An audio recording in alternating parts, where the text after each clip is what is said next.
बस कीजिए मदनी के, बस कीजिए। मैं किसी से प्रेम नहीं करती। जिसका विरोध स्वयं मेरे पिता करते हैं, मैं उसके बारे में सोच भी कैसे सकती हूँ? और वो तो ये भी मानते हैं कि शिव मेरा लाभ उठाना चाहते हैं। और तू क्या मानती है? मेरे विचार मेरे पिता के विचारों से भिन्न कैसे हो सकते हैं? तुझे क्या लगता है मुझे यहाँ पर थोड़ी सी स्वर्ण मुद्राओं का मोह खींच लाया है? नहीं रे, मुझे तो यहाँ तेरा मोह खींच लाता है। वो मदनी की जिसे संसार का कोई बंधन नहीं बांध सका, वो यहाँ तेरे मोह में बंधी चली आती है। जब उस दिन मैंने तुझे उद्यान में देखा था, तब मुझे बड़ी प्रसन्नता हुई थी, ये देखकर कि तेरी आंखों में किसी का प्रेम झलक रहा है। लेकिन आज जब मुझे ये पता चल गया है कि वो प्रेम किसके लिए, तो मुझे भय लग रहा है। सब तेरे लिए मुझे भय लग रहा है। तू स्वीकार करे ना करे, किंतु सत्य तो यही है ना। और एक दिन ये सत्य तुझे स्वीकार करने पर विवश कर देगा। तब तू क्या करेगी? क्या करेगी तब सती?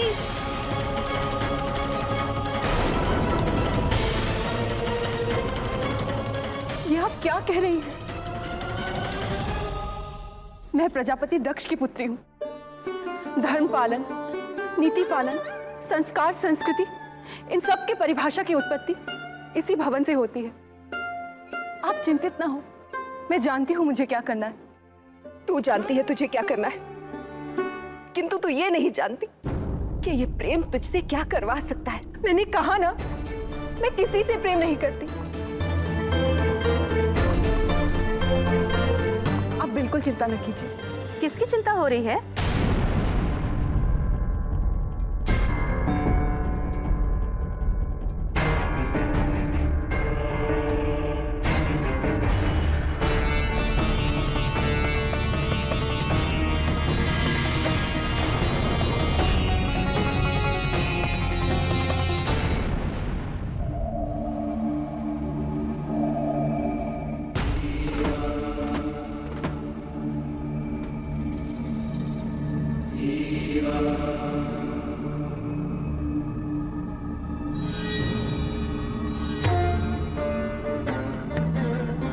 प्रभु,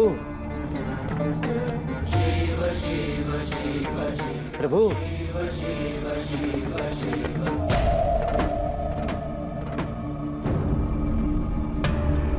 नंदी के पिता शिलाद पधारे हैं। वो बहुत दुखी हैं, बहुत दुखी हैं। बेचारे बूढ़े भी बहुत हो गए हैं। कह रहे थे कि अपने पुत्र नंदी को अपने साथ ले जाने के लिए आए हैं। जाओ, उन्हें आदर पूर्वक यहाँ लेकर कर। जो आज्ञा प्रभु। चलो गण।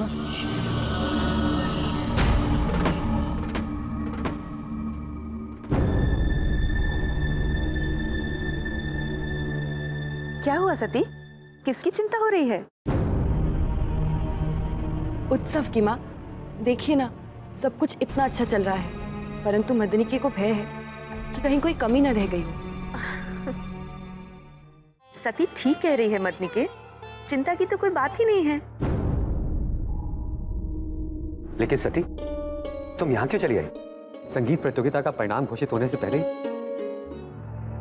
तुम जानना नहीं चाहोगी कि प्रतियोगिता कौन जीता? मदनिके, आप अनुमान लगा सकती हैं? सबने इतना मधुर गाया कि कहना कठिन होगा, किंतु आपके अनुसार किसे जीतना चाहिए ये तो बताइए। शायद चंद्रमा? जी नहीं, हमारी बहन सती।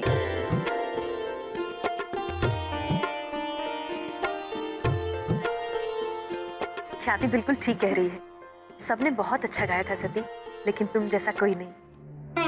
तुमने जो गाया, पता नहीं कौन सा राग था, कौन सी धुन थी, किंतु बहुत ही मनमोहक थी। सबने एक मत होके तुम्हें ही चुना है। मदनिके, आज नई ऋतु का संधि काल होगा। आप तो रंगराज से कुछ नए रंग निर्मित कराने वाली थी। हाँ मदनिके, वो पहले जैसे आपने कहा था, प्रेम के रंग।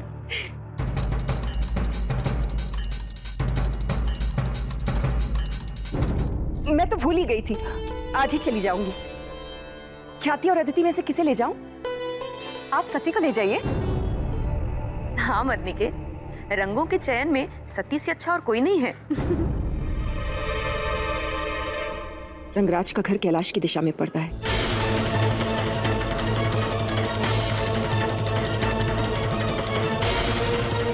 सती को कैसे ले जा सकती हूँ? वसंत उत्सव में उसकी आवश्यकता होगी ना? नहीं नहीं, मेरी यहाँ कोई आवश्यकता नहीं, मैं आपके साथ ही चलूंगी।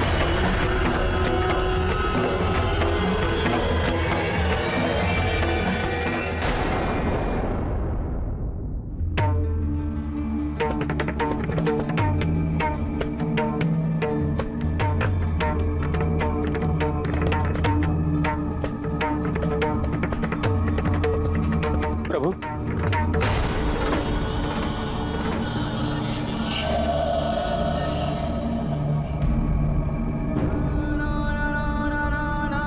प्रभु, प्रभु,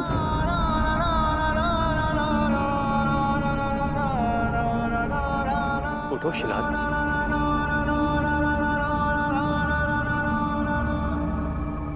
प्रभु, आज मैं जिस कारण से आपके पास आया हूं, उसे कहने में बहुत कष्ट हो, कहने का साहस नहीं कर पा रहा हूं, परंतु मेरे सामने कोई और विकल्प नहीं था। मैं सब जानता हूं शिलाद। मैंने अपने पुरखों के सपनों को पूरा करने के लिए आपकी तपस्या की प्रभु। आपने इस कृषक को आशीर्वाद दिया। आपका आशीर्वाद पाने के बाद भी आज मैं अकेला हूं, उस आशीर्वाद के सुख से वंचित हूं प्रभु। आपने तो मेरी इच्छा की पूर्ति की थी प्रभु। शिलाद, इच्छाओं के साथ ही मोह को जन्म मिलता है। प्रभु, इसी मोह से मेरी इच्छा बंधी हुई है। नंदी मेरा पुत्र अवश्य है, मेरे भगवान का सेवक भी है।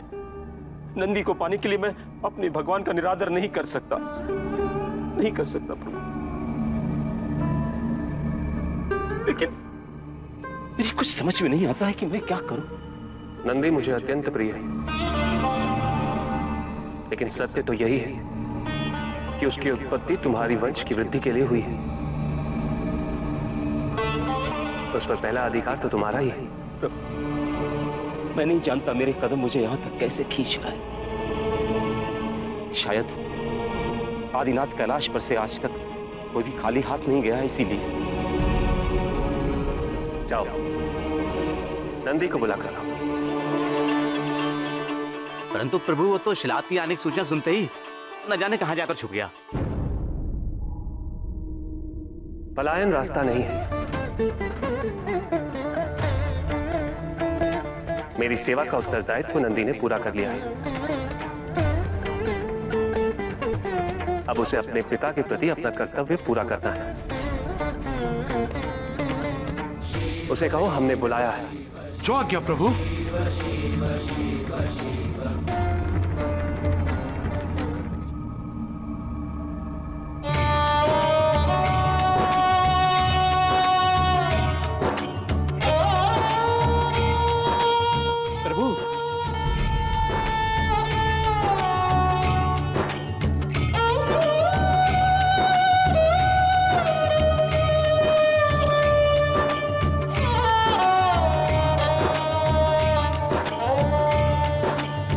नंदी आ गया।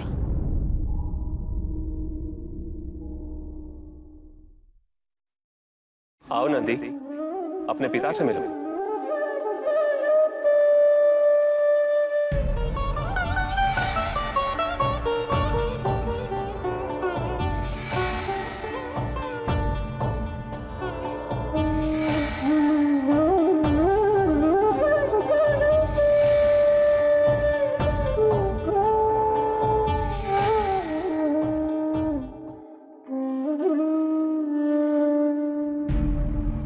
नंदी, यहां आओ।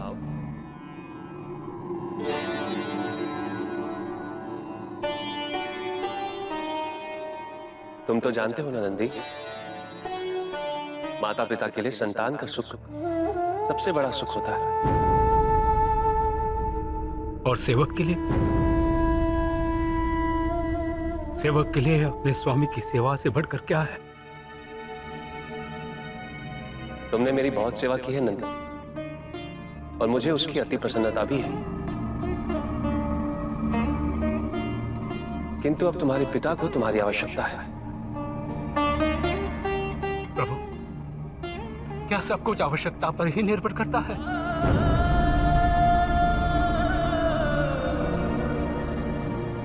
इन्हें पुत्र की आवश्यकता थी। आपके आशीर्वाद से मेरी उत्पत्ति हुई। आज आपको मेरी आवश्यकता नहीं, आप मुझे कैलाश छोड़ इनके साथ जाने के लिए कह रहे हैं। किंतु प्रभु, मेरे बारे में कौन सोचेगा? मैंने आज तक आपकी सेवा इसलिए नहीं की क्योंकि मुझे इसकी आवश्यकता थी। नहीं प्रभु, नहीं। मैंने आपकी सेवा की इसलिए क्योंकि यही मेरे जीवन का लक्ष्य है, यही मेरे अस्तित्व का आधार है। प्रभु, आपकी सेवा करना ही इस नंदी की पहचान है।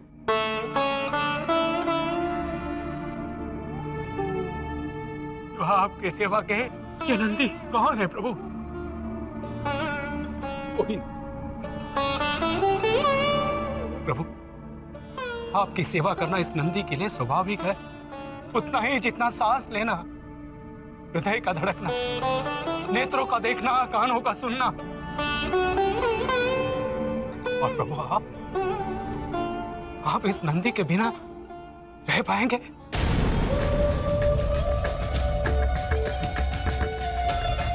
बताइए प्रभु, रह पाएंगे?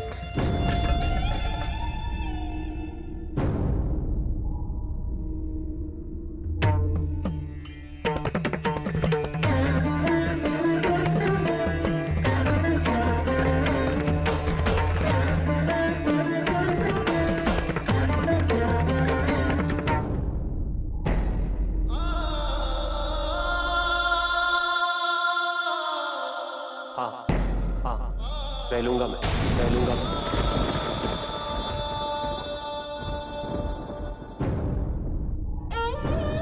प्रभु, किंतु मैं एक पल भी आपके बिना रह नहीं पाऊंगा, एक पल भी, कदापि नहीं। यदि आपको मुझे यहां से निकालना ही था तो क्यों स्वीकार किया आपने मुझे आपकी शरण में? बताइए प्रभु।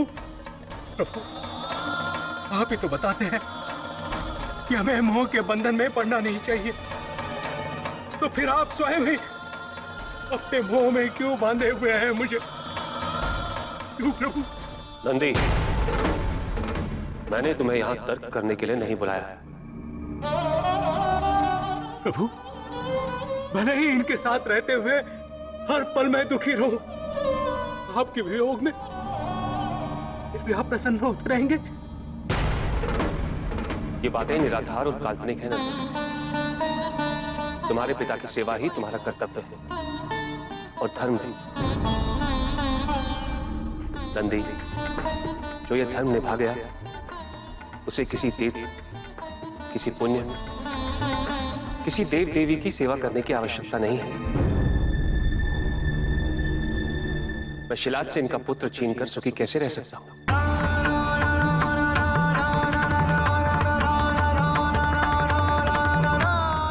ये मेरा आदेश है नंदी, तुम्हें अपने पिता के साथ जाना ही होगा।